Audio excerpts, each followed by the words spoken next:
ഗണേശ ശരദാ ഗുരുഭ്യോ നമഃ. ഹരി ഓം. ഓം നമോ ഭഗവതേ വാസുദേവായ. ഓം നമോ നാരായണായ. ഓം ശ്രീകൃഷ്ണ പരമാത്മനേ നമഃ. ഓം നമോ ഭഗവതേ വാസുദേവായ. ഓം നമോ ഭഗവതേ സായിദേവായ. മൂകം കരോതി വാചാലം പങ്കും ലംഘയതേ ഗിരിം യത്കൃപാതമഹം വന്ദേ പരമാനന്ദമാധവം. സർവത്ര ഗോവിന്ദ നാമ സങ്കീർത്തനം. ഗോവിന്ദ ഗോവിന്ദ. ഹരി ഓം. നമ്മുടെ ഭഗവത്ഗീത വിചാരത്തിന്റെ 95-ാമത്തെ ഭാഗം ആണ് നമ്മൾ ഇന്ന് എടുക്കുന്നത്. ക്ഷേത്രജ്ഞ വിഭാഗ യോഗം. അതിലെ 5-ാമത്തെ ശ്ലോകമാണ് നമുക്കിനി എടുക്കേണ്ടത്. ഈ ക്ഷേത്രജ്ഞ വിഭാഗ യോഗം കുറച്ച് വേദാന്തവും കുറച്ച് അർത്ഥബഹുലമാണ്. പക്ഷെ വളരെ സിമ്പിളാണ്. ക്ഷേത്രജ്ഞ ഇത്രയേ ഉള്ളൂ മനസ്സിലാക്കാൻ. ക്ഷേത്രം നമ്മുടെ ശരീരവും ക്ഷേത്രജ്ഞൻ ഭഗവാനും. അത്രേ നമുക്ക് സിമ്പിളായിട്ട് മനസ്സിലാക്കേണ്ടതുള്ളൂ. പക്ഷെ ഭഗവാൻ അതിനെ ഈ ക്ഷേത്രമാകുന്ന ശരീരം ഇതിൽ എന്തൊക്കെ അടങ്ങിയിരിക്കുന്നു എന്നെല്ലാം വിസ്തരിച്ച് അർജുനന് പറഞ്ഞു കൊടുക്കുന്നുണ്ട്. അപ്പൊ നമുക്ക് പറഞ്ഞു തരുന്നുണ്ട്. അപ്പൊ നമ്മൾ അത് നോക്കാം അല്ലേ. സൈറാം. സൈറാം പത്മം. മഹാഭൂതന്നഹങ്കാരാ ബുദ്ധിരവ്യക്തമേവ ച ഇന്ദ്രിയാണി ദശൈകം ച പഞ്ചചേന്ദ്രിയഗോചരാഃ ഇച്ഛാദ്വേഷസുഖം ദുഃഖം സംഘാതശ്ചേതനാ ധൃതിഃ ഏതച്ഛേത്രം സമാസേന സവികാരം ഉദാഹൃതം.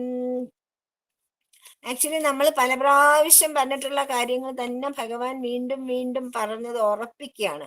പഞ്ചഭൂതങ്ങളും പഞ്ചേന്ദ്രിയങ്ങളും ജ്ഞാനേന്ദ്രിയങ്ങൾ കർമ്മേന്ദ്രിയങ്ങൾ എന്നൊക്കെ പറഞ്ഞ് നമ്മൾ പല പ്രാവശ്യം പറഞ്ഞിട്ടുണ്ട്. അത് തന്നെ വീണ്ടും ഭഗവാൻ ഇവിടെ പറയുകയാണ്. മഹാഭൂതം എന്ന് വെച്ചാൽ എലിമെന്റ്സ്, അതായത് പഞ്ചഭൂതങ്ങൾക്കാണ് ഈ മഹാഭൂതം എന്ന് പറയണേ. മഹാഭൂതൻ അഹങ്കാരം. മഹാഭൂതങ്ങൾ ഏതൊക്കെയാണ്? ശബ്ദം, സ്പർശം, രൂപം, രസം, ഗന്ധം. ഇതാണ് അതിന്റെ തന്മാത്രകൾ, മഹാഭൂതങ്ങളുടെ തന്മാത്രകൾ. മഹാഭൂതങ്ങൾ ഏതൊക്കെയാണ്? പഞ്ചഭൂതങ്ങൾ, അതായത് ആകാശം, വായു, അഗ്നി, ജലം, ഭൂമി.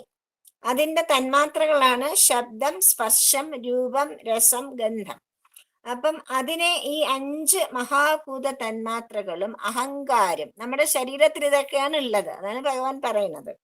അഹങ്കാരം ഈ ഭൂത തന്മാത്രകളുടെ കാരണം. അതൊക്കെ ഈ തന്മാത്രകൾ നമുക്കുള്ളത് കൊണ്ടാണ് നമുക്ക് അഹങ്കാരമുള്ളത്. അഹങ്കാരത്തിന് 2 അർത്ഥമുണ്ട്. അഹംബോധം, അഹന്ത, രണ്ടും അഹങ്കാരം തന്നെയാണ്.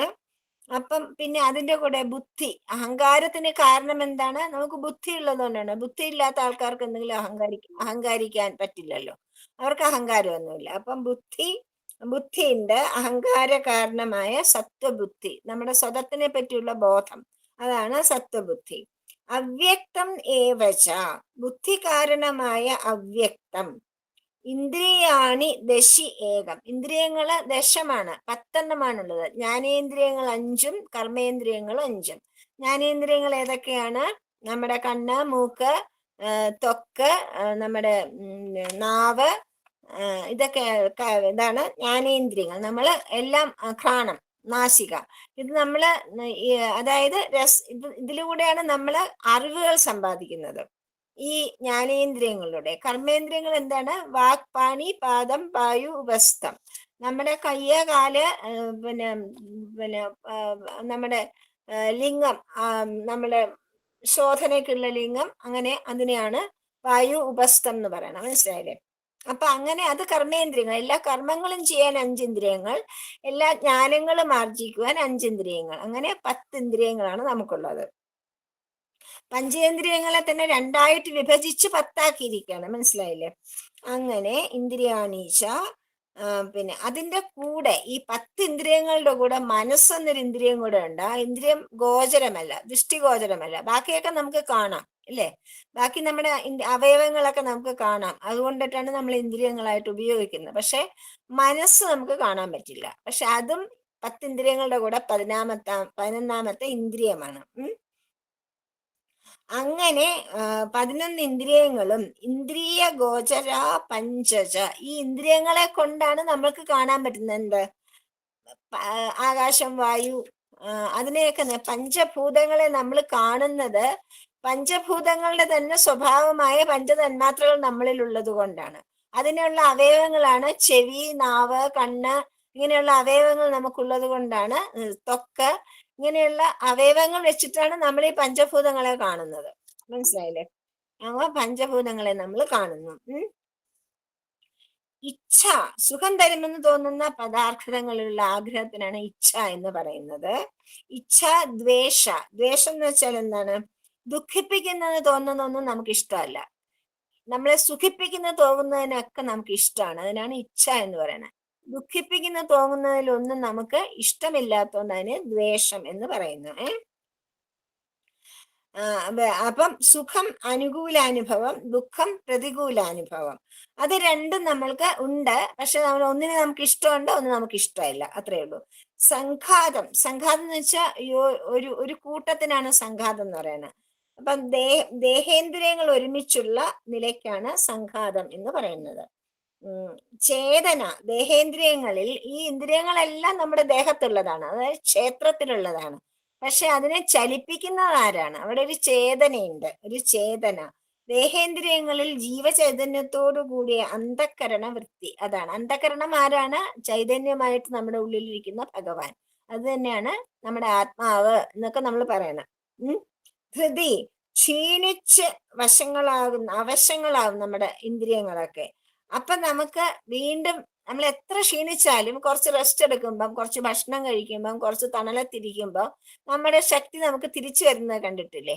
അതിനാണ് ധൃതി എന്ന് പറയുന്നത്. മനസ്സിലായില്ലേ? ആ ഒരു കഴിവ്, നമ്മുടെ ദേഹത്തിനുള്ള ആ ഒരു കഴിവ്, അതാണ് ധൃതി.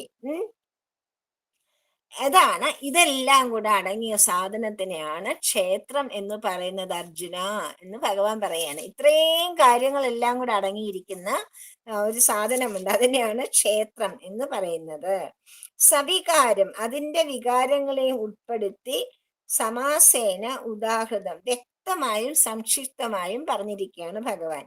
ശബ്ദം, സ്പർശം, രൂപം, രസം, ഗന്ധം എന്നീ മഹാഭൂത തന്മാത്രകളും, മഹാഭൂതം എന്ന് വെച്ചാൽ പഞ്ചഭൂതം, പഞ്ചഭൂത തന്മാത്രകളും, ഭൂതതന്മാത്രകളുടെ കാരണമായ അഹങ്കാരവും, അഹങ്കാര കാരണമായ സത്വബുദ്ധിയും, ബുദ്ധി കാരണമായ അവ്യക്തവും, ജ്ഞാനേന്ദ്രിയങ്ങൾ, കർമ്മേന്ദ്രിയങ്ങൾ, മനസ്സ് എന്നിങ്ങനെ 11 ഇന്ദ്രിയങ്ങളും, ആകാശം, വായു, അഗ്നി, ജലം, ഭൂമി എന്നിങ്ങനെ ഇന്ദ്രിയ വിഷയങ്ങളായ പഞ്ചഭൂതങ്ങൾ, ഇത് തന്നെയാണ് നമ്മുടെ പഞ്ചേന്ദ്രിയങ്ങൾ. പഞ്ചേന്ദ്രിയങ്ങൾക്ക് ഉള്ള തന്മാത്രകൾ കാണാൻ അനുഭവിക്കുന്നത് നമ്മുടെ പഞ്ചേന്ദ്രിയങ്ങളിലൂടെയാണ്. മനസ്സിലായില്ലേ?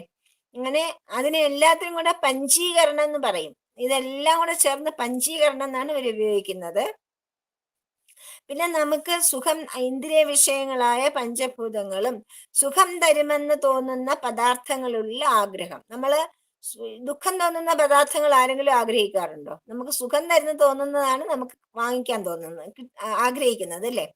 ദുഃഖിപ്പിക്കുമെന്ന് തോന്നുന്നതിനോടുള്ള വെറുപ്പ്, അനുകൂലാനുഭവം, പ്രതികൂലാനുഭവം, ദേഹേന്ദ്രിയങ്ങളുടെ ഒരുമിച്ചുള്ള നില, ദേഹേന്ദ്രിയങ്ങളിൽ ജീവചൈതന്യത്തോടു കൂടിയ അന്ധക്കരണ വൃത്തി, ക്ഷീണിച്ച് അവശങ്ങളാകുന്ന ദേഹേന്ദ്രിയങ്ങളെ വീണ്ടും ശക്തിപ്പെടുത്തി നിലനിർത്തുവാനുള്ള ധൃതി, അതാണ് കഴിവ് എന്നിവയും ആണ് ക്ഷേത്രമെന്നും അതിൻ്റെ വികാരങ്ങളെ ഉൾപ്പെടുത്തി വ്യക്തമായും സംക്ഷിപ്തമായും പറഞ്ഞിരിക്കുന്നത്. അപ്പം ക്ഷേത്രമെന്ന് പറയുന്നതിൻ്റെ ആകെ സത്ത എന്താണ്? ഇന്ദ്രിയങ്ങളും, മനസ്സ്, ബുദ്ധി, അഹങ്കാരം, നമ്മുടെ ചൈതന്യം, നമ്മുടെ ഇഷ്ടം, ഇഷ്ടക്കേട്, ഇതെല്ലാം കൂടെ ചേർന്ന സംഘാതം, ഒരു കൂട്ടം, അതിനാണ് ക്ഷേത്രം എന്ന് പറയുന്നത്.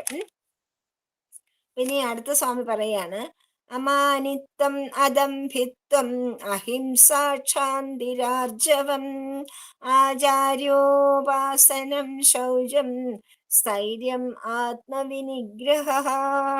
അമാനിത്വം, കുലജാതി ധനാദികളിൽ അഭിമാനമില്ല. മാനം എന്ന് വെച്ചാൽ എന്താണ്? അഭിമാനം. നമുക്ക് വലിയൊരു അഭിമാനം തോന്നുക, അത് ഇല്ലാതിരിക്കുന്നതിനാണ് അമാനിത്വം എന്ന് പറയുന്നത്. അതായത് നമ്മുടെ ജാതിയിലോ കുലത്തിലോ നമ്മുടെ പദവിയിലോ നമ്മുടെ ധനത്തിലോ ഒന്നും നമുക്ക് അഭിമാനമില്ല. അതൊന്നും കൊണ്ട് നമുക്ക് വലിയൊരാളാണെന്ന് തോന്നുന്നില്ല. അദംഭിത്തം, അദംഭിത്തം എന്ന് വെച്ചാൽ നമുക്ക് ഒരുപാട് കഴിവുകൾ ഭഗവാൻ എല്ലാവർക്കും തന്നിട്ടുണ്ട്. പാടാനും ആടാനും എഴുതാനും വായിക്കാനും ഒരുപാട് കഴിവുകൾ ഒരുപാട് പേർക്ക്, എല്ലാവർക്കും എന്തെങ്കിലും ഒരു കഴിവില്ലാതെ ഒരു മനുഷ്യൻ പോലും ഇല്ല. എന്തൊക്കെ പ്രശ്നങ്ങൾ ഉണ്ടെങ്കിലും എന്തെങ്കിലുമൊക്കെ കഴിവ് ആർക്കെങ്കിലുമൊക്കെ ഉണ്ട്, എല്ലാവർക്കും ഉണ്ടാവും. അങ്ങനെ കഴിവുണ്ടെങ്കിലും അതിനെ പറ്റിയിട്ട് അദംഭിത്വം, ദമ്ഭില്ലാതിരിക്കുക, അഹങ്കാരമില്ലായിരിക്കും. നമ്മുടെ കഴിവുകൾ നമ്മൾ അഹങ്കരിക്കാൻ പാടില്ല. അത് ഭഗവാന്റെ വരദാനമാണ്. മനസ്സിലായില്ലേ? അപ്പൊ കഴിവുകളിൽ ഗർവിക്കാതിരിക്കുന്നതിനാണ് അദംഭിത്വം എന്ന് പറയുന്നത്. അഹിംസ, അഹിംസ എന്ന് വെച്ചാൽ പരദ്രോഹ ചിന്തയില്ലായക. എങ്ങനെയാണ് ഈ പരദ്രോഹം? പിന്നെ ഉപദ്രവിക്കല്, ഒരാളെ ശാരീരികമായിട്ട് ഉപദ്രവിക്കല് മാത്രമല്ല ഹിംസ. ഒരാളെ മാനസികമായും വൈകാരികമായും ഒക്കെ നമ്മൾ ഉപദ്രവിക്കുകയാണെങ്കിൽ, ഒരാൾക്ക് സങ്കടം ഉണ്ടാക്കുകയാണെങ്കിൽ, ദുഃഖം ഉണ്ടാക്കുകയാണെങ്കിൽ, അത് വാക്കുകൊണ്ടോ നോക്കുകൊണ്ടോ ചിന്ത കൊണ്ടോ ഒക്കെ നമുക്ക് മറ്റുള്ളവരെ ഹിംസിക്കാം. ചിന്തയ്ക്ക് ഭയങ്കരമായ ശക്തിയാണുള്ളത്. നമ്മൾ എന്തുകൊണ്ടാണ് നമുക്ക് ഭഗവാൻ പ്രത്യക്ഷമാവുന്നത്? നമ്മുടെ ചിന്തകളുടെ തീവ്രത കൊണ്ട്, അല്ലെ? ആ ഭഗവാനെ തന്നെ വിചാരിച്ചിരിക്കുന്നുള്ള തീവ്രത കൊണ്ടാണ് നമുക്ക് ഭഗവാൻ പ്രത്യക്ഷമാവുന്നത്. അതുപോലെ തന്നെയാണ് നമ്മൾ ചിന്ത മോശമാണെങ്കിൽ അതേ അനുഭവം തന്നെ ഉണ്ടാവും. അഹിംസ ഉണ്ടാകുന്ന പോലെ തന്നെ ഹിംസിക്കാനും കഴിയും ചിന്ത കൊണ്ട്. അപ്പൊ വാക്ക്, ചിന്ത, പ്രവൃത്തി ഒന്നുകൊണ്ടും മറ്റൊരാൾക്ക് ദോഷം വരുത്താതെ ഇരിക്കുന്ന അവസ്ഥയ്ക്കാണ് ഭഗവാൻ അഹിംസ എന്ന് പറയുന്നത്. അത് ശാന്തി, ശാന്തിർ ആർജവം. ശാന്തി എന്ന് പറഞ്ഞാൽ എന്താണ്? എന്തും സഹിക്കാനുള്ള കഴിവ്. ചൂട്, ചൂട് കൊണ്ട് വയ്യ, തണുപ്പ് കൊണ്ട് വയ്യ. തണുപ്പാണെങ്കിൽ തണുപ്പേ തണുപ്പ്, മഴയാണെങ്കിൽ മഴയേ മഴ, ചൂടാണെങ്കിൽ ചൂടേ ചൂട്. നമ്മളിങ്ങനെ അസഹനീയമാണെന്ന് പറഞ്ഞുകൊണ്ടിരിക്കണം. ഇതിനെല്ലാം സഹിക്കാനുള്ള കഴിവിനാണ് ശാന്തി എന്ന് പറയുന്നത്. ഞാനിപ്പോഴും ആലോചിക്കാറുണ്ട്, നമ്മള് വീട്ടിൽ നിന്നിട്ട് ചൂട് ചൂടെന്ന് പറയുമ്പം നമ്മളെപ്പോലെ എത്രയോ ജനങ്ങളാണ് പുറത്തൊക്കെ അത്യാവശ്യം അവർക്ക് ജോലി ചെയ്തേ പറ്റൂ. ഒരു ഫാൻ ഇല്ലാതെ ഒരു സൗകര്യങ്ങളും ഇല്ലാതെ പുറത്തൊക്കെ ജോലി ചെയ്യുന്ന എത്രയോ ജനങ്ങളാണ് ഈ ലോകത്തുള്ളത്. അപ്പൊ അവരെങ്ങനെയാണ് ഇത് സഹിക്കുന്നത്? അപ്പൊ നമുക്ക് സഹിച്ചൂടെ? അങ്ങനെ നമ്മൾ ചിന്തിച്ചാണ് ഓരോ കാര്യങ്ങൾ നമ്മൾക്ക് ശാന്തി ഉണ്ടാക്കുന്നത്.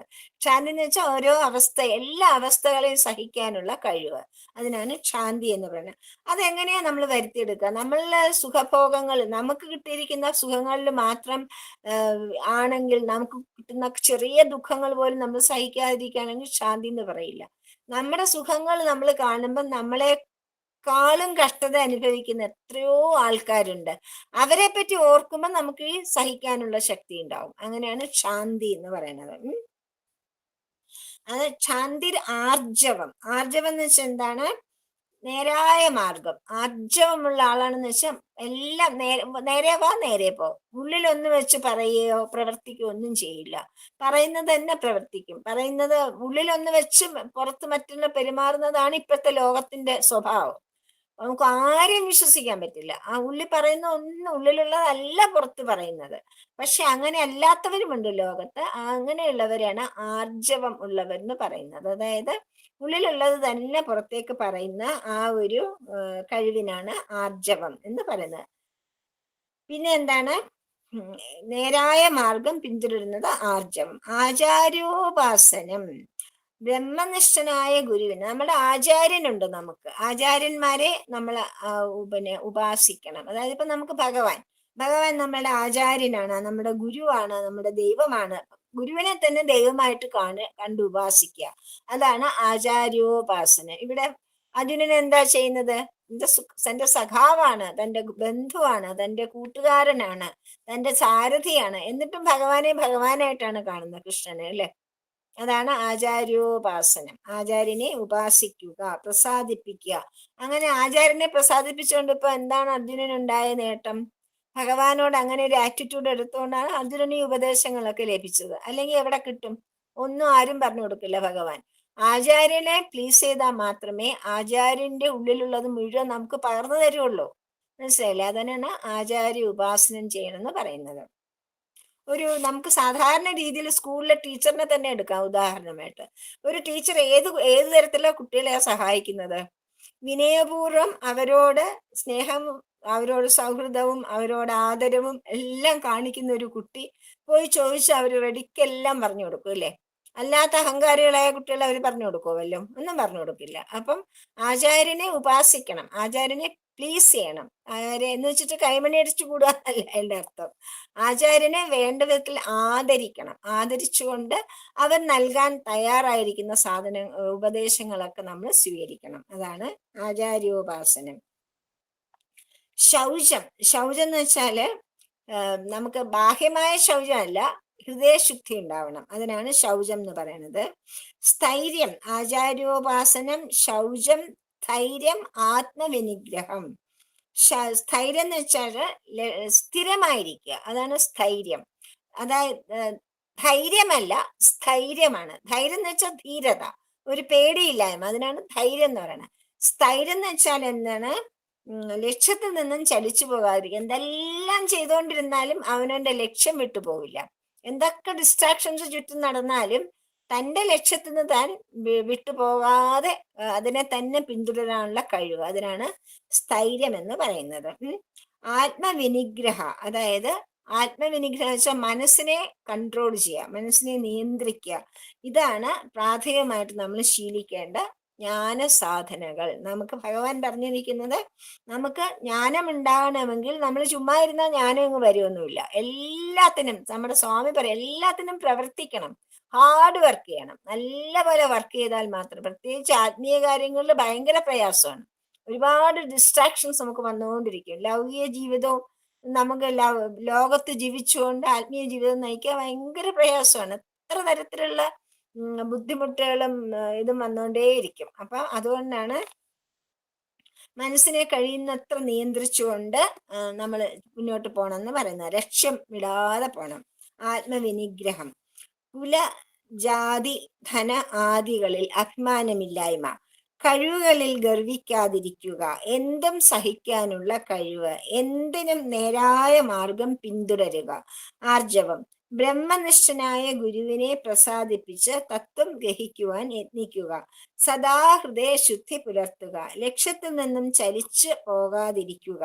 മനസ്സിനെ കഴിയുന്നത്ര നിയന്ത്രിക്കുക. ഇവയാണ് നമ്മള് ജ്ഞാനസാധനയുടെ പ്രഥമ പാഠങ്ങൾ എന്ന് പറയുന്നത്. അതായത് ക്ഷേത്രജ്ഞ രഹസ്യം അന്തിമമായിട്ട് നമുക്ക് ഗ്രഹിക്കണമെങ്കിൽ ഈ ജ്ഞാനാനുഭവം ഉണ്ടായേ പറ്റും. ജ്ഞാനാനുഭവം ഉണ്ടായാലേ ക്ഷേത്രം എന്ന ശരീരവും ക്ഷേത്രജ്ഞൻ എന്ന ഭഗവാനും ഒന്ന് തന്നെയാണ് എന്നുള്ള കഴിവ് നമുക്കുണ്ടാവുകയുള്ളൂ. ക്ഷേത്രത്തെ അറിയുന്നവനാണ് ക്ഷേത്രജ്ഞൻ. അപ്പോൾ ക്ഷേത്രജ്ഞൻ തന്നെയാണ് വേർതിരിവ് സാധിക്കേണ്ടത്. എങ്ങനെ സാധിക്കും? ക്ഷേത്രത്തെ അഥവാ ശരീരത്തെ ആസ്പദമാക്കി താൻ പലർത്തുന്ന എല്ലാ സങ്കല്പങ്ങളുടെയും ശക്തി നമ്മൾ കുറയ്ക്കണം. ശരീരബോധമാണ് നമുക്ക് കൂടുതലുള്ളത്. ശരീരത്തെ മുൻനിർത്തിയാണ് നമ്മൾ എല്ലാം ചെയ്യുന്നത്. ആ ശരീരബോധത്തെ കുറയ്ക്കുന്നതാണ് ഈ ജാതി മത പിന്നെ ധന ആദി ചിന്തകളൊന്നും പാടില്ല എന്ന് പറയുന്നത്. അപ്പൊ അങ്ങനെ നമ്മൾ സാധന ചെയ്താൽ മാത്രമേ നമുക്ക് ജ്ഞാനത്തിന്റെ പ്രാഥമിക പാഠം നമുക്ക് ലഭിക്കുകയുള്ളൂ എന്ന് പറയുന്നു ഭഗവാൻ. ഇന്ദ്രിയാർത്ഥേഷു വൈരാഗ്യം അനഹങ്കാരമേവ ച ജന്മമൃത്യുജരാവ്യാധി ദുഃഖദോഷാനുദർശനം.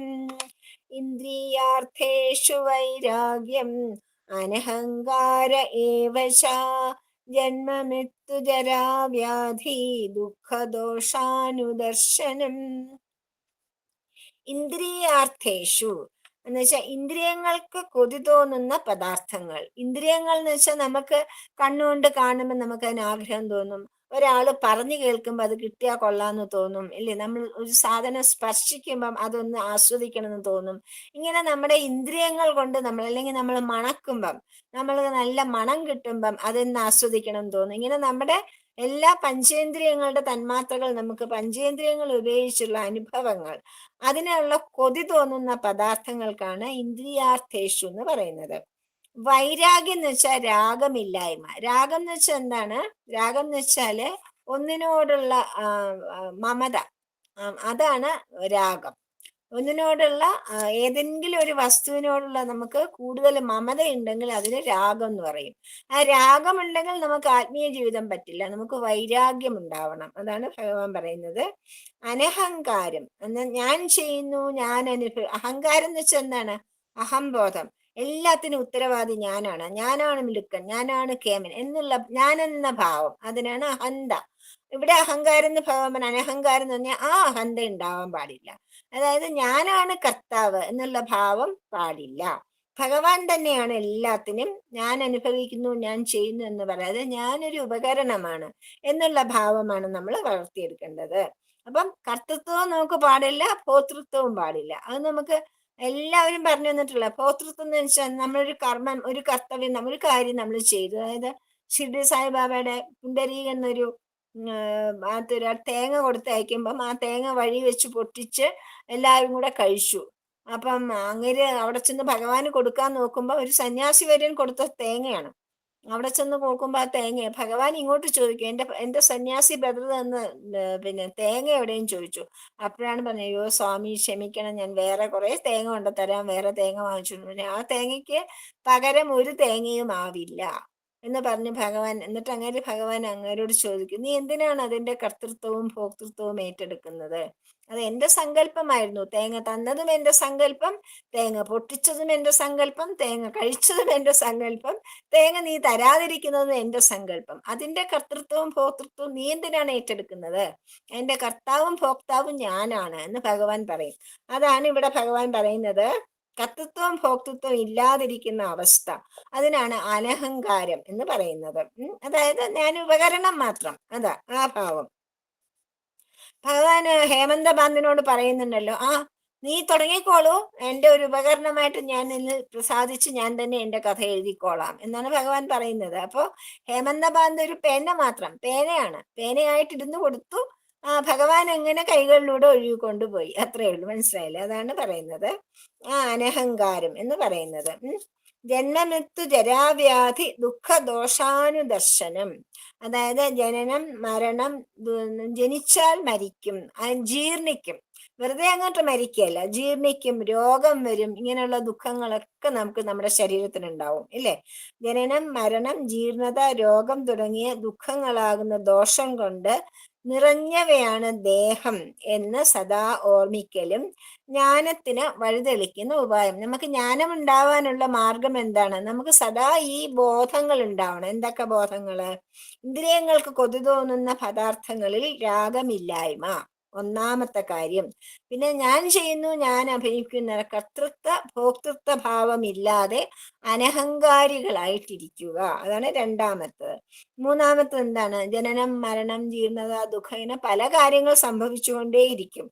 അതുകൊണ്ട് അതാണ് ദേഹത്തിന്റെ സ്വഭാവം. ഒരു ശരീരത്തിന്റെ സ്വഭാവമാണത്, നാച്ചുറൽ അതിന്റെ പ്രകൃതമാണത്. അത് മനസ്സിലാക്കുന്നതിനാണ് ജ്ഞാനം എന്ന് പറയുന്നത് എന്ന് ഭഗവാൻ പറയുന്നു.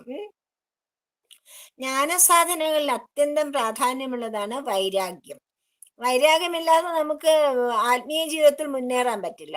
വൈരാഗ്യമില്ലാതെ നമ്മളെല്ലാവരും ഇപ്പൊ ഈ 1ാം ക്ലാസ്സിൽ തന്നെ നിൽക്കുന്നതേ ഉള്ളൂ. നമ്മള് ഹൈസ്കൂൾ പോലും നമ്മൾ പാസ്സായിട്ടില്ല, എല്ലാവരും 1ാം ക്ലാസ്സിൽ നിൽക്കുകയാണ്. എത്രയോ വർഷം കൊണ്ട് 38, 40, 45, 50 വർഷമായിട്ട് സായി ഡിവോട്ടീസ് ആണ് നമ്മള്. പക്ഷെ എന്താ കാര്യം? ഇപ്പോഴും 1ാം ക്ലാസ്സിൽ തന്നെ ഇരിക്കുന്നതേ ഉള്ളൂ, മുന്നോട്ട് നടന്നിട്ടില്ല. കാരണം എന്താണ്? നമ്മൾ വൈരാഗ്യം ശീലിച്ചിട്ടില്ല. എല്ലാം നമ്മൾ ഒരു കൈ കൊണ്ട് നമ്മുടെ ലൗകികമായ എല്ലാ കാര്യങ്ങളും ഇറുക്കി പിടിച്ചിട്ടാണ് നമ്മുടെ ഭഗവാൻ നാമം ജയിക്കുന്നതും സേവ ചെയ്യുന്ന എല്ലാം.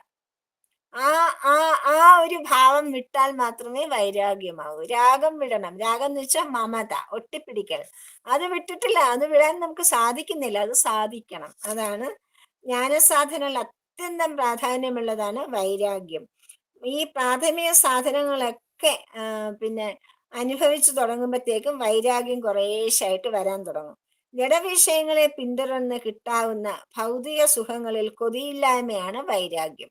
നമുക്കിപ്പോ അതാണ് ഞാൻ പറഞ്ഞത്, നമുക്ക് വൈരാഗ്യമില്ല.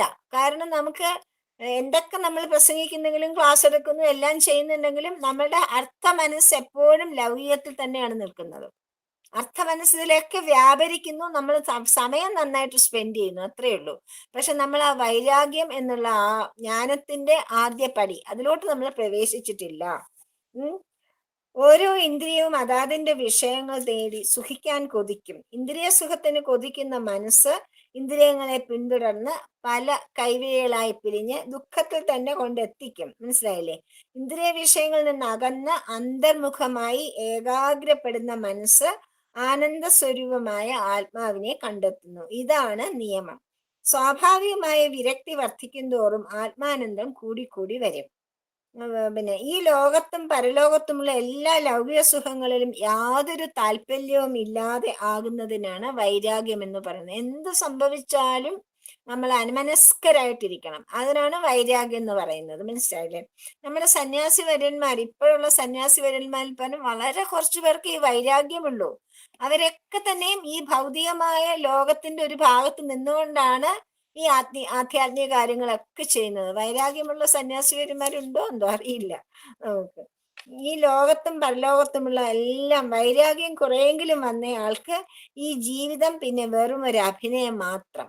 ദേഹം കർമ്മം ചെയ്യുന്നുണ്ട്, പലതും അനുഭവിക്കുന്നുണ്ട്.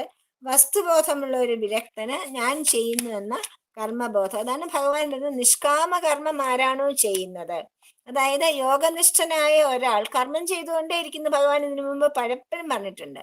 യോഗനിഷ്ഠനായ ഒരാളുടെ ലക്ഷണം എന്താണ്? കർമ്മം ചെയ്യാതിരിക്കുകയില്ല. വിരക്തനാണ്, എല്ലാ കാര്യത്തിലും വിരക്തനാണ്, ഒന്നിനോടും കാംക്ഷയില്ല, ഒരു ഫലങ്ങളോടും കാംക്ഷയില്ല, പക്ഷെ കർമ്മങ്ങൾ ചെയ്തുകൊണ്ടേയിരിക്കും. നമ്മുടെ ഭഗവാനൊക്കെ അങ്ങനെ പറയാം, യോഗനിഷ്ഠന്മാരാണ്. അവർക്കൊന്നും അവര് കർമ്മം ലാസ്റ്റ് മോമെന്റ് വരെ എല്ലാ കർമ്മങ്ങളും ചെയ്തുകൊണ്ടിരുന്നു, ഒന്നും വേണ്ടാന്ന് വെച്ചില്ല. അങ്ങനെയുള്ള ഒരുപാട് പേര് നമ്മുടെ ഭാരതത്തിൽ നമ്മൾ കണ്ടിട്ടുണ്ട്. അപ്പം കർത്തൃത്വമോ ഭോക്തൃത്വമോ ഒന്നും ആത്മാവില്ലെന്നും അതൊക്കെ ശരീരത്തിനാണുള്ളതെന്നും അതിനാണ് അനഹങ്കാരം എന്ന് പറയുന്നത്. അപ്പം വൈരാഗ്യവും അനഹങ്കാരവും അഭ്യസിക്കുമ്പം നമുക്ക് വിഷയങ്ങളുടെ ദോഷദർശനം നമുക്ക് കാണാൻ സാധിക്കും. വിഷയങ്ങൾ നമുക്ക് എത്രമാത്രം ദുഃഖങ്ങളാണ് കൊണ്ടു തരുന്നത് എന്നുള്ള ബോധം നമുക്കുണ്ടാവും. ആ ബോധം ഉണ്ടാകുമ്പോഴാണ് ശരീരം ഉൾപ്പെടെയുള്ള എല്ലാം, നമ്മുടെ ശരീരത്തിനോട് നമുക്ക് എന്തൊരു മമതയാണില്ലേ, ആ ശരീരം പോലും ജഡമാണ്, ഒന്നുമല്ല, ഒന്നിനും കൊള്ളാത്തൊരു സാധനമാണെന്ന് നമുക്ക് മനസ്സിലായിട്ട് അപ്പൊ നമ്മൾ അതിനെ മനസ്സാ ഉപേക്ഷിക്കും. അതുകൊണ്ടാണ് ഈ സുഖ ശീത ഉഷ്ണ ഒന്നും അറിയാത്തത് വൈരാഗികളായ ആൾക്കാർക്ക്. തണുപ്പുമില്ല, ചൂടുമില്ല, ഒന്നുമില്ല, വെയിലുമില്ല, മഴയുമില്ല, ഇങ്ങനെ നടക്കുന്ന കണ്ടിട്ടില്ലേ ചില ആൾക്കാരെ? അവരെ നമ്മൾ കയറി പ്രാന്തന്മാരെന്ന് വിളിക്കും. ശരിക്കും നമുക്കാണ് ഭ്രാന്ത്, അവരെയാണ് നമ്മൾ ഭ്രാന്തന്മാരെന്ന് വിളിക്കുക. കാരണം അവര് വൈരാഗികളാണെന്ന് മനസ്സിലാക്കാനുള്ള കഴിവ് നമുക്കില്ല. നമ്മൾ ഇതിലിങ്ങനെ മുറച്ചു നിൽക്കുന്നത് കൊണ്ട്. അതുകൊണ്ട് ഈ അഹങ്കാരമില്ലായ്മയും വൈരാഗ്യവും ദൃഢപ്പെടുത്തിയാൽ ആത്മസുഖം വളരും. ആത്മജ്ഞാനം ദൃഢപ്പെട്ടാൽ വൈരാഗ്യവും അനഹങ്കാരവും ഒക്കെ വിട്ടിട്ട് സ്വാഭാവികമായിട്ട് തന്നെ നമ്മൾ ആത്മസുഖം അനുഭവിക്കാനായിട്ട് തുടങ്ങും. അതിന് പിന്നെ അടുത്തതായിട്ട് ഭഗവാൻ പറയാണ്, അസക്തി അനഭിഷംഗ പുത്രധാരാഗൃഹാദിഷു നിത്യം സമസിത്വം ഇഷ്ടാനിഷ്ടോപഭക്തിഷു. നമുക്കിപ്പോ എന്താണ് അസക്തി അനഭിഷംഗ പുത്രധാരാ ഗൃഹാദിഷു? അസക്തി, നമ്മുടെ ആസക്തി ഇല്ലായ്മ. ആസക്തി എന്ന് വെച്ചാൽ കണ്ടമാനമുള്ള മോഹം, ഇഷ്ടം, സ്വന്തം ദേഹം ഉൾപ്പെടെ ഒന്നിലും എന്റേതെന്നുള്ള ഭാവമില്ലാത്തതിനാണ് ആസക്തിയല്ല, ഇത് അസക്തി. ആസക്തി എന്ന് പറഞ്ഞാൽ കണ്ടമാനമുള്ള ആഗ്രഹത്തിനാണ് ആസക്തി എന്ന് പറയുന്നത്. ഇത് അസക്തിയാണ്.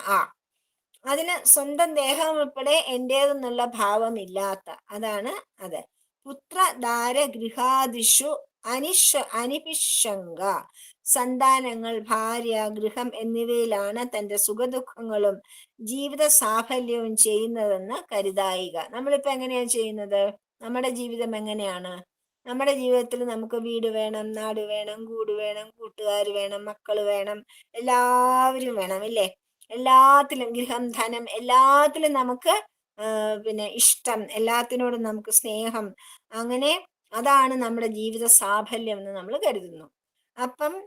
അങ്ങനെ അതിലൊന്നും ഇല്ലാതെ തന്റെ സുഖദുഃഖങ്ങളും ജീവിത സാഫല്യങ്ങളും ഇതിലൊന്നുമല്ല സ്ഥിതി ചെയ്തെന്ന് കരുതാതിരിക്കുന്ന അവസ്ഥ, അതാണ് അനഭിഷങ്ക എന്ന് പറയുന്നത്. ഇഷ്ടാനിഷ്ടോപത്തിഷു, ഇഷ്ടമോ അനിഷ്ടമോ എന്ത് വന്നാലും നിത്യം സമചിത്തത്വം സദാ സമചിത്തനായി തന്നെ വർത്തിക്കുക. ഇവയാണ് ജ്ഞാനനിഷ്ഠകൾ. മനസ്സിലായില്ലേ? അതായത് ഇഷ്ടം എന്നോ അനിഷ്ടം എന്നുള്ള വ്യത്യാസമൊന്നും ഇല്ല, ദ്വൈതഭാവങ്ങളേ ഇല്ല. അതാണ് അവസ്ഥ. ദ്വൈതഭാവം ഇല്ലാതെ എപ്പോഴും സമചിത്തനായിരിക്കും. നമ്മൾ മറ്റുള്ളവർ ദുഃഖം എന്ന് പറഞ്ഞാലും ഇയാൾ സമചിത്തനായിരിക്കും, സുഖം എന്ന് പറഞ്ഞാലും സമചിത്തനായിരിക്കും. ഇഷ്ടമില്ല അനിഷ്ടമില്ല, ചൂടില്ല വെയിലില്ല തണുപ്പില്ല, ഒന്നുമില്ല, എല്ലാം സമഭാവനയോടെ എല്ലാം ഉണ്ട്. പക്ഷെ അത് സ്വീകരിക്കുന്ന ആറ്റിറ്റ്യൂഡ്, അതാണ് കാര്യം.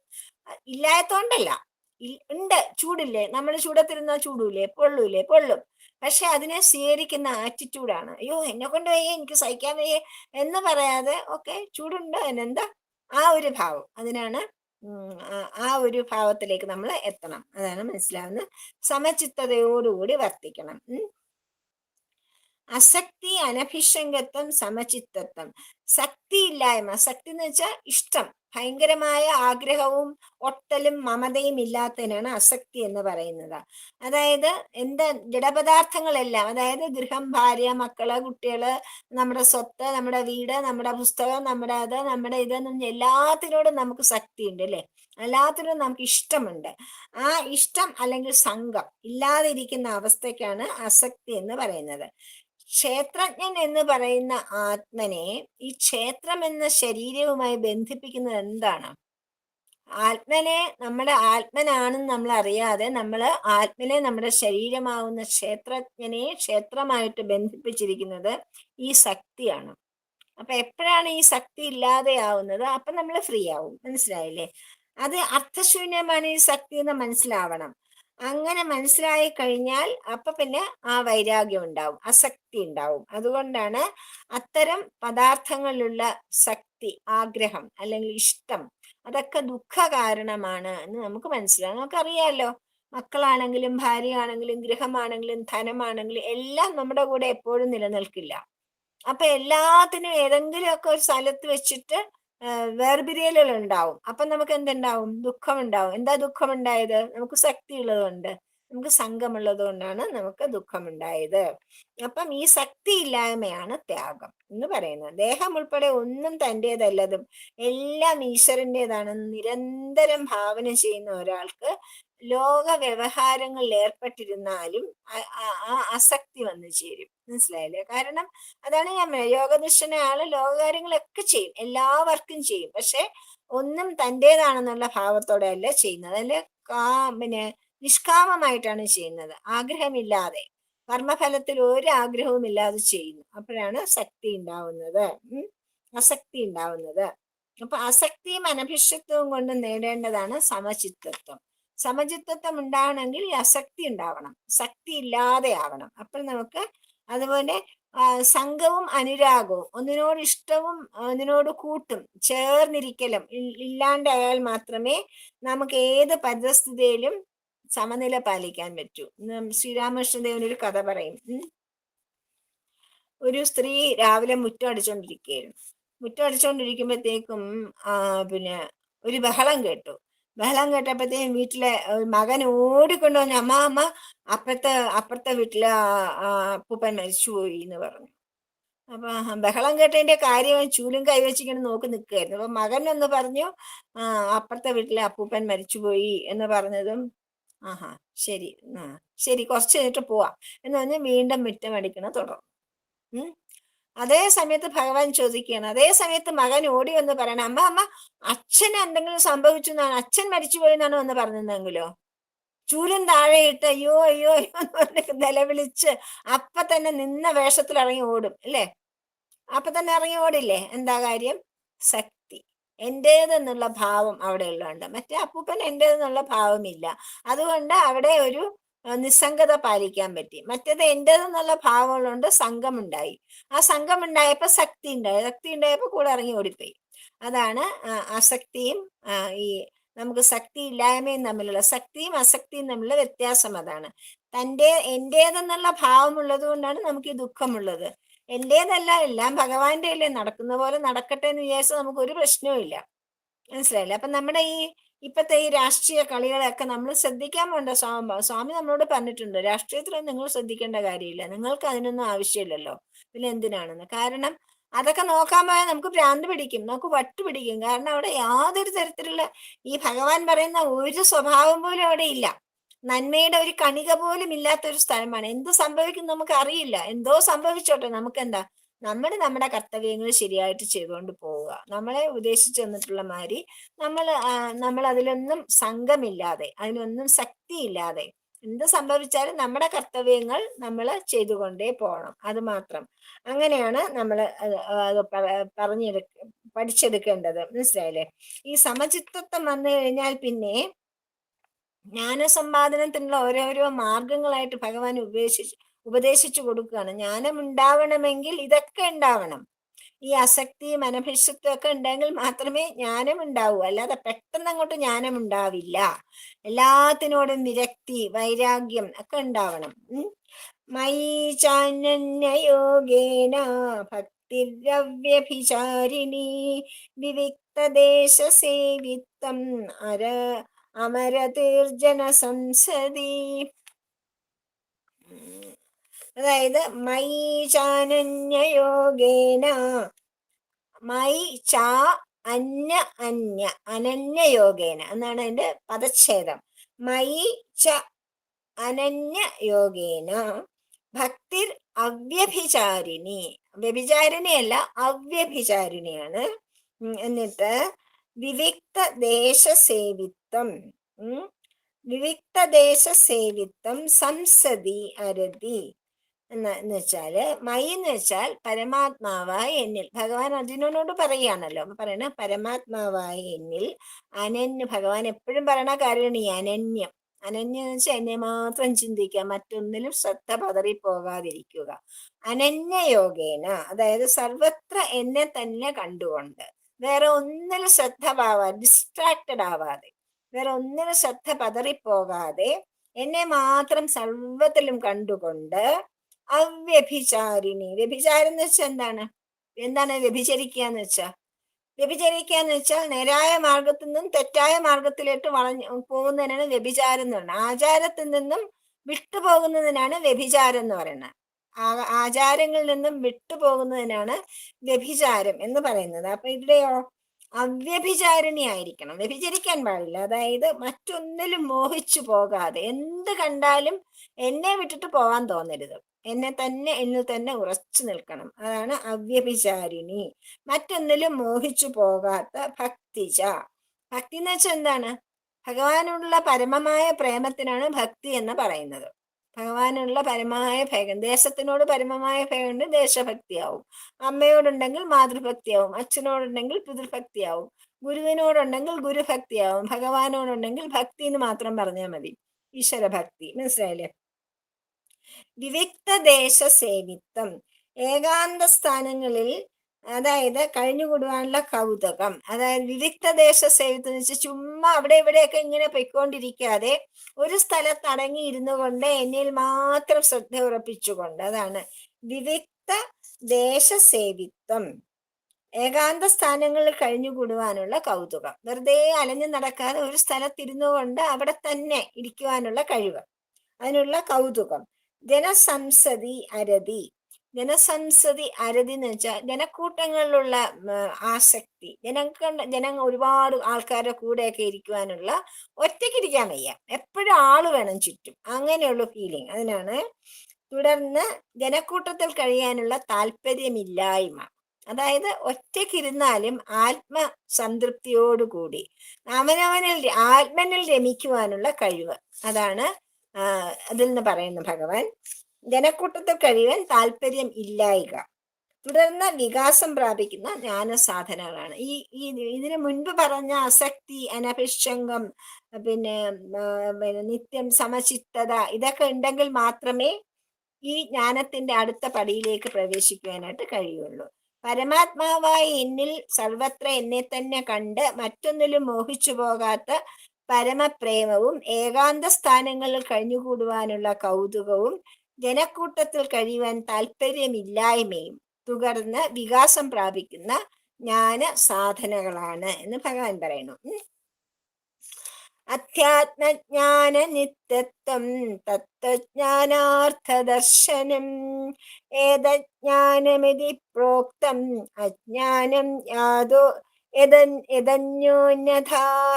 അധ്യാത്മജ്ഞാന നിത്യത്വം. അധ്യാത്മജ്ഞാന നിത്യത്വം ഞാൻ ആത്മാവാണ്, ശരീരമാണ് അല്ല.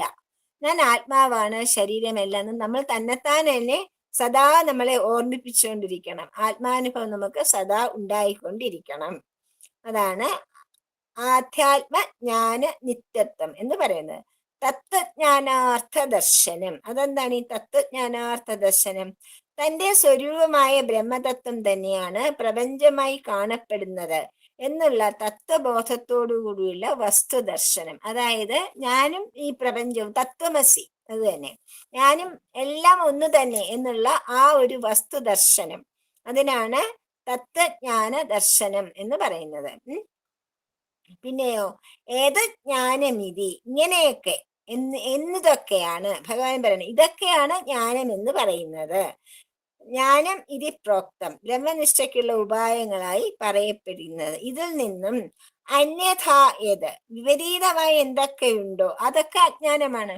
അതായത് ഈ ആധ്യാത്മജ്ഞാന നിത്യത്വവും തത്വജ്ഞാനാർത്ഥ ദർശനവും ഇല്ലാതെ ഇരിക്കുകയാണെങ്കിൽ, അനന്യഭക്തി ഇല്ലാതെ ഞാൻ ശരീരമല്ല ആത്മാവാണ് എന്നുള്ള ബോധമില്ലാതെ ഇരിക്കുകയും ബാക്കി തത്വജ്ഞാനാർത്ഥ ദർശനം, ഈ പ്രപഞ്ചം എന്ന് പറഞ്ഞാൽ ഞാൻ തന്നെയാണ്, ഭഗവാനും ഞാനും ഒന്ന് തന്നെയാണ്, ഈ ബോധം ഇതില്ലാതെ ഇരിക്കുന്നു. ഇതുള്ളതിനാണ് ജ്ഞാനം എന്ന് പറയുന്നത്. ഇല്ലാത്ത അവസ്ഥ വരുമ്പോൾ അതിന് അജ്ഞാനം എന്ന് പറയുന്നു.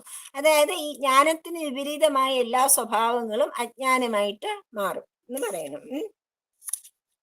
ആത്മസാക്ഷാത്കാരം തുടർന്നുള്ള ബ്രഹ്മസാക്ഷാത്കാരം, ഇതാണ് സത്യാനുഭവത്തിന്റെ ക്രമം. ഞാൻ ദേഹമല്ല, നിത്യമുക്തനായ ആത്മാവാണ് എന്ന് അനുഭവിക്കുന്നതാണ് അനുഭവിക്കുന്നതാണ് ആത്മസാക്ഷാത്കാരം. ഇതിനാണ് ആധ്യാത്മജ്ഞാനം എന്ന് പറയുന്നത്. അധ്യാത്മജ്ഞാനം നിരന്തരമായി തീരുന്നതോടെ താൻ ആത്മാവായി തിളങ്ങുന്ന ബ്രഹ്മവസ്തു തന്നെയാണെന്നുള്ള ബോധം നമുക്ക് ഉണ്ടാവുന്നു. അപ്പൊ നമ്മൾ എന്താ ചെയ്യുക? ഭൗതിക വസ്തുക്കളെല്ലാം സത്യമാണെന്ന് പറഞ്ഞ് അവയുടെ പിന്നാലെ അലഞ്ഞു തിരിയാനും കർമ്മബദ്ധനായിട്ട് അഹങ്കരിക്കാനും ഒന്നും പോകാതെ, ജനന മരണ ജരാവ്യാധികളിലൊന്നും പെട്ടുവല്ലാതെ മര്യാദയ്ക്ക് നമ്മൾ എല്ലാം ഈ പ്രപഞ്ചം എന്ന് പറയുന്നത് ഞാൻ തന്നെയാണ് എന്നുള്ള തത്വബോധം നമ്മളിൽ ഉദിക്കുമ്പം നമ്മൾ ജ്ഞാനം നമുക്ക് ഉദിച്ചു. നമ്മൾ ഇതിനു മുമ്പും പറഞ്ഞിട്ടുണ്ട്, സർവത്ര ഭഗവാനെ ദർശിക്കുന്നതാണ് ജ്ഞാനം എന്നല്ലേ. ഞാനും ഭഗവാനും ഒന്ന് തന്നെ.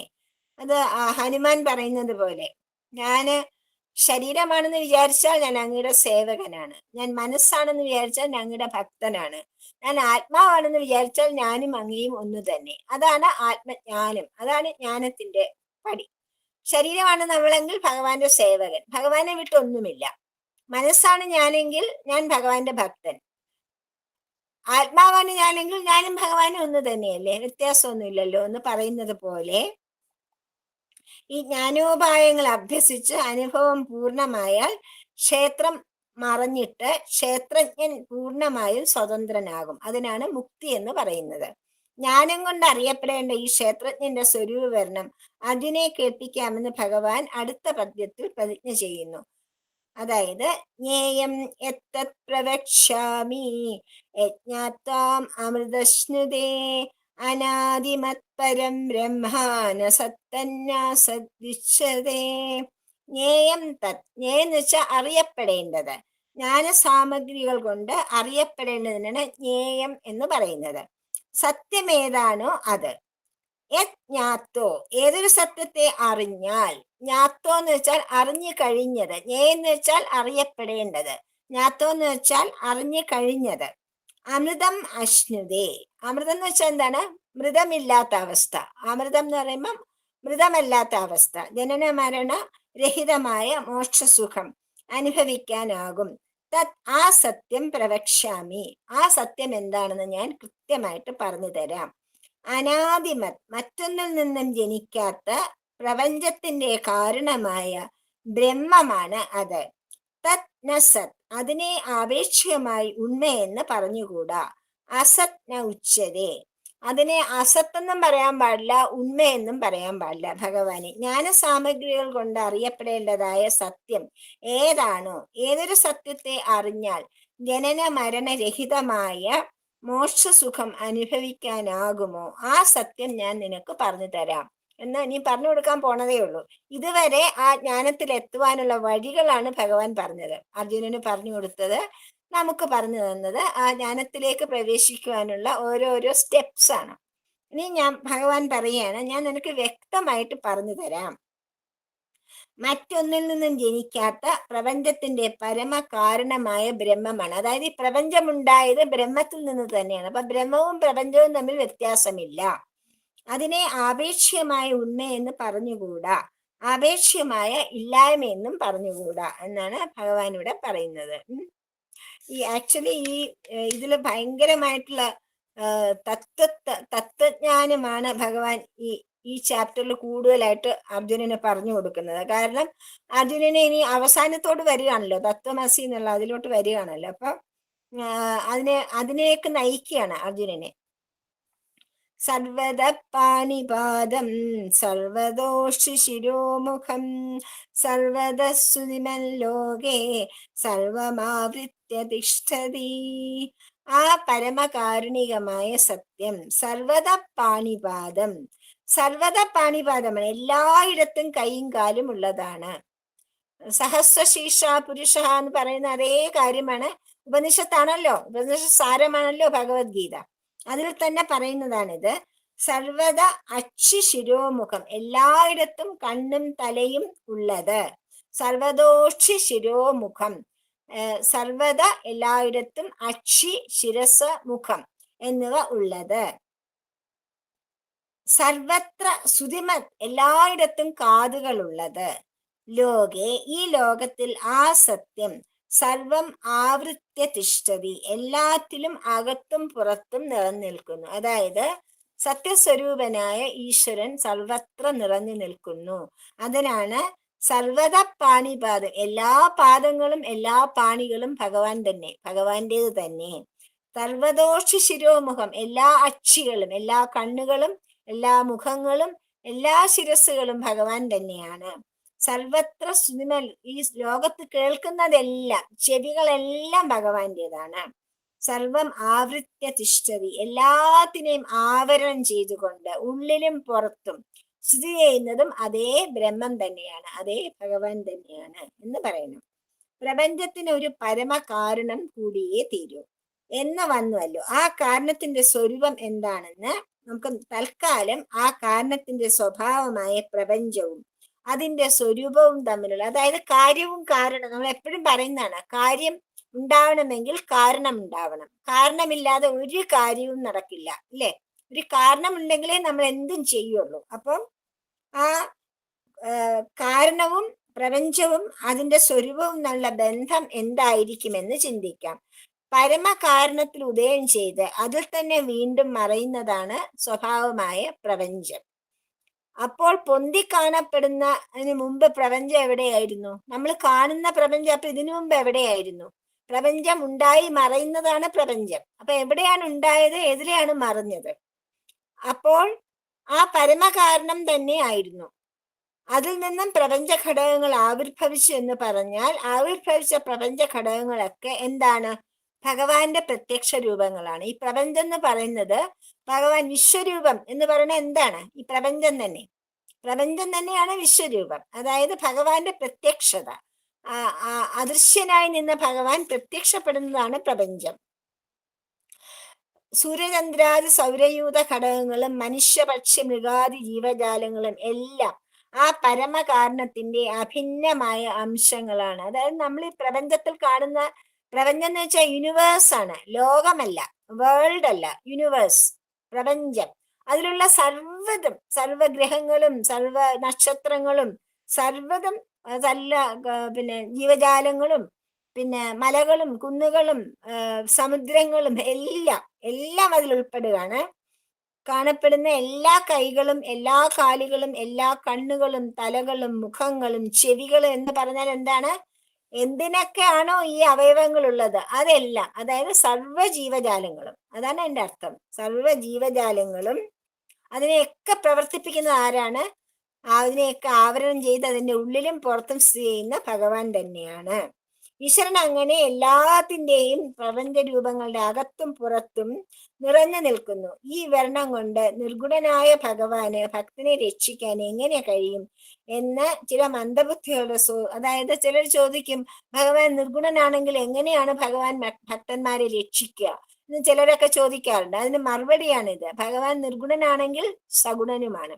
ഭഗവാൻ സഗുണനായിട്ട് സർവത്തിലും പ്രത്യക്ഷപ്പെട്ട് എല്ലാത്തിലും നിറഞ്ഞു നിൽക്കുകയും എല്ലാത്തിനെയും സംരക്ഷിക്കുകയും ചെയ്യുന്ന ഒരേ ശക്തിയാണ് ഭഗവാൻ എന്നാണ് പറയുന്നത്.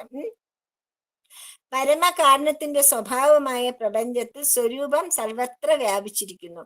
അതായത് ഈ പ്രപഞ്ചത്തിന്റെ എല്ലാ ഘടകങ്ങളിലും വ്യാപിച്ചു നിൽക്കുന്നത് ഭഗവാന്റെ സ്വരൂപമാണ് എന്നാണ് എൻ്റെ അർത്ഥം. സമുദ്രത്തിന്റെ സ്വഭാവമായ തിരയിലും കുമിളയിലും സ്വരൂപമായ ജലം സർവത്ര വ്യാപിച്ചിരിക്കുന്നത് പോലെ, അതായത് സമുദ്രജലം എടുത്താൽ നമുക്ക് കരയിലേക്ക് തിരമാലയായിട്ട് വരുമ്പോൾ തിരമാലകളായിട്ട് വരുന്നു, അത് കുമിളകളാവുന്നു, പതയായിട്ട് തിരിച്ചു പോകുന്നത് നമ്മൾ കണ്ടിട്ടുണ്ട്. പക്ഷെ അതിന്റെ സ്വഭാവം എന്താണ്? അതിലുള്ളത് എന്താണ്? സമുദ്രത്തിലെ ജലം തന്നെയല്ലേ. അതുപോലെയാണ് ഈ പ്രപഞ്ചത്തിൽ എന്ത് നമ്മൾ കണ്ടാലും എന്ത് കണ്ടു മറഞ്ഞാലും അതെല്ലാം ഭഗവാൻ തന്നെയാണ് എന്ന് നമുക്ക് ഭഗവാനോട് കൃത്യമായിട്ട് പറഞ്ഞു തരികയാണ്. ആ പരമകാരണത്തിന്റെ സ്വഭാവത്തിനും സ്വരൂപത്തിനും തമ്മിലുള്ള ബന്ധം വ്യക്തമാക്കണം. അതായത് സമുദ്രജലത്തില് നിന്ന് വരുന്ന പതകളും തിരകളും അതിലെ കുമിളകളും എങ്ങനെയാണോ സമുദ്രം തന്നെ ആയിരിക്കുന്നത്, അതുപോലെ ഈ പ്രപഞ്ചത്തിലെ സർവ ഘടകങ്ങളും വന്നു മറയുന്ന സർവ ഘടകങ്ങളും ഭഗവാൻ തന്നെയാണ്. ഭഗവാനിൽ തന്നെ ഉത്ഭവിച്ച് ഭഗവാനിൽ തന്നെ തിരിച്ചു ചെന്ന് ചേരുന്നതാണ് എന്ന് പറഞ്ഞു തന്നിട്ട് ഇനി ഭഗവാൻ ഈ സ്വഭാവത്തെയും സ്വരൂപത്തെയും വേർതിരിച്ച് കാണിച്ചു തരാൻ പോവുകയാണ്. അത് നമുക്ക് അടുത്ത ക്ലാസ്സിലെടുക്കാം. സർവത്ര ഗോവിന്ദ നാമ സങ്കീർത്തനം, ഗോവിന്ദ ഗോവിന്ദ.